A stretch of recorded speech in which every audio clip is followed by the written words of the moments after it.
네, 오늘 시간은 암 악액질에 대해서 설명해 드리겠습니다. 어떻게 보면 굉장히 생소하게 들릴지 모르지만은 암 환자들이 가장 발생률이 높고 사망 1위가 바로 암 악액질입니다. 암 악액질의 정리를 보게 되면은 암 환자들이 식욕 부진으로 인해서 체중이 빠지는 것을 말하는데, 일반적인 사람들은 체중이 빠졌을 때 보통 식사만 해도 다시 체중이 늘어납니다.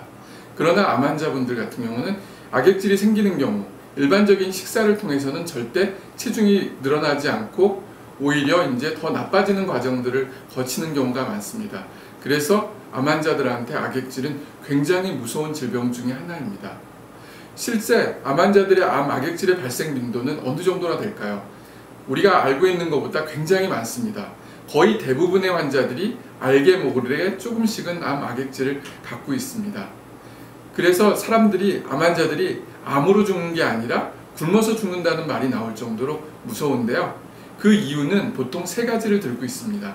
첫 번째는 암 때문입니다. 암으로 인해서 장이 막혔다든지 암으로 인해서 식욕 부진이 생기게 되면은 우리가 식사를 못하고 그로 인해서 결국은 체중이 빠지게 됩니다. 두 번째 같은 경우는 항암제입니다. 항암제는 암을 죽이기 위해서 사용하기도 하지만은 항암제로 인한 부작용으로 인해서 내 몸이 망가지는 경우들이 많습니다. 그 중에 하나가 바로 악액질이 오는 경우들이에요.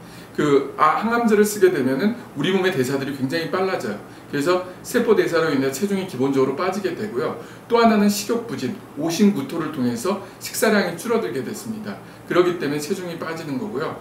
세 번째 같은 경우는 바로 심리적인 불안이라든지 우울증 때문에 식사량이 급격히 감소해서 체중이 빠지는 경우를 말합니다. 일반적으로 이 세 가지가 암 악액질의 원인이 될 수 있고요. 그러면은 어떻게 내가 쉽게 암 악액질을 알 수 있을까? 자가 진단이 가능합니다. 이것은 첫 번째는 알게 모르게 체중이 빠지고 있다는 것, 특히 얼굴살이 어느 순간부터 내가 빠지는 느낌이 들고요. 두 번째는 이 근육이 빠지고 있을 때 이때부터는 급격하게 나빠지고 악액질로 심각하게 간다고 생각하시면 됩니다.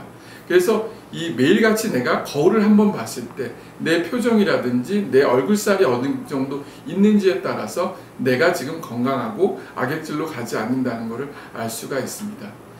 이 악액질로 생기는 예후는 굉장히 나쁜데요. 실제 암 환자분들 같은 경우 처음에 항암 치료를 받아서 암이 줄었다 하더라도 체중이 빠지는 경우보다 오히려 처음에 항암 효과가 떨어진다 하더라도 체중이 늘어나는 경우를 보게 되면 나중 되면은 이 체중이 늘어나는 경우들이 더 예후가 좋습니다. 왜 그러냐? 우리 몸의 면역력은 바로 단백질이 기본이기 때문에 그렇습니다. 이것을 예방하고 치료할 수 있는 방법은 어떤 건가? 간단합니다. 잘 먹는 겁니다. 근데 잘 먹는 게 굉장히 어렵죠. 그래서 이제 가장 대표적인 음식이 뭐냐? 단백질 섭취예요. 암 환자분들이 잘못 알고 있는 것 중에 하나가 바로 고기를 먹으면 암이 더 커지기 때문에 고기를 먹지 말아야 되고 식물성 단백질을 섭취하려고 하는데, 그것은 굉장히 잘못된 것 중에 하나입니다. 식물성 단백질만 계속 먹다가 보면은 우리 몸의 근육들이 계속 빠지게 됩니다.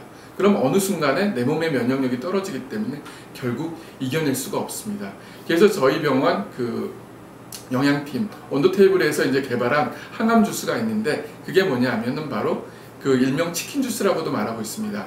당근 주스, 당근, 사과, 그리고 닭 가슴살을 하나에 이제 믹스해서 아침에 한 잔씩 먹는 것을 말합니다. 이것을 실제 환자분들이 매일같이 아침에 한 잔씩 먹었을 때 단백질이 빠지는 것을 막아주는 것을 임상에서 많이 경험하고 있습니다. 그리고 영양제로서 우리가 추천하는 것은 바로 오메가3하고 유산균입니다. 유산균 같은 경우는 장에 있는 장벽을 도와줄 뿐만 아니라 또 하나는 잘못된 음식이나 환경으로 인해 생기는 독성 물질을 막아주는 효과가 있습니다.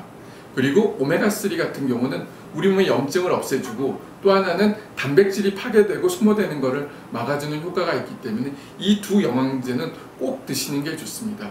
그리고 그 다음으로 이제 주사요법으로, 그렇게 해도 식사를 잘 못하는 경우는 영양제 주사를 계속적으로 맞아야 되고, 그 외에 이제 자닥신이나 TMO 주사 같이 면역 증강 주사를 맞음으로 인해서 내 몸의 면역력을 올려주는 게 가장 중요합니다. 이렇게 이 원칙을 따라서 잘 하게 되면은 암 환자들이 사실 항암 치료도 잘 받을 수 있을 뿐만 아니라 재발이라든지 치료 결과도 훨씬 좋게 나오게 됩니다. 암 악액질 반드시 물리쳐야 합니다.